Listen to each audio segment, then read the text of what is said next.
عمرك وقفت في لحظة وحسيت ان خوفك منعك من انك تعيش حياتك زي ما نفسك تعيش؟ كلنا يا صديقي عدينا باللحظة دي، لحظة التردد، لحظة انك تقول طب لو فشلت، طب لو ضحكوا عليا. بس الحقيقة يا صديقي ان الخوف مش بيمنعك من الفشل، الخوف هو الفشل نفسه. النهارده يا صديقي هقول لك خطة بسيطة جدا جدا، لو التزمت بيها 30 يوم بس هتلاقي نفسك انسان تاني نهائي. في اول اسبوع مش مطلوب منك تعمل حاجة صعبة، كل اللي عليك تعمله انك تقعد مع نفسك بهدوء وتكتب مخاوفك حتة حتة. تكتبهم على ورقة. ليه؟ لان طول ما المخاوف دي في دماغك هتفضل مكبرها، لكن لما تكتبها وتبص عليها هتكتشف ان نصها حاجات صغيرة جدا. مثلا انا خايف اتكلم قدام الناس، او انا خايف ابدا مشروع وافشل، انا خايف الناس تضحك عليا. صدقني اول ما تشوفهم قدامك على ورق هتحس انك مسيطر اكتر.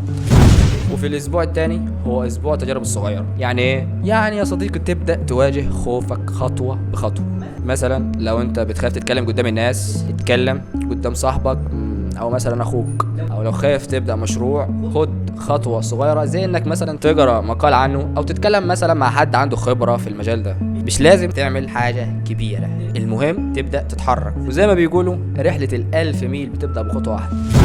المرحلة الثالثة في الأسبوع الثالث، وهنا تركز على نفسك وثقتك في نفسك. إزاي؟ حاول كل يوم تعمل إنجاز صغير يخليك مبسوط من نفسك، زي مثلا إنك تلعب رياضة نص ساعة، أو تقرأ كتاب، أو حتى تلتزم إنك تنام بدري وتصحى بدري. الإنجازات الصغيرة دي يا صديقي هتزود ثقتك بنفسك جدا جدا، ولما ثقتك تزيد الخوف هيقل تلقائي.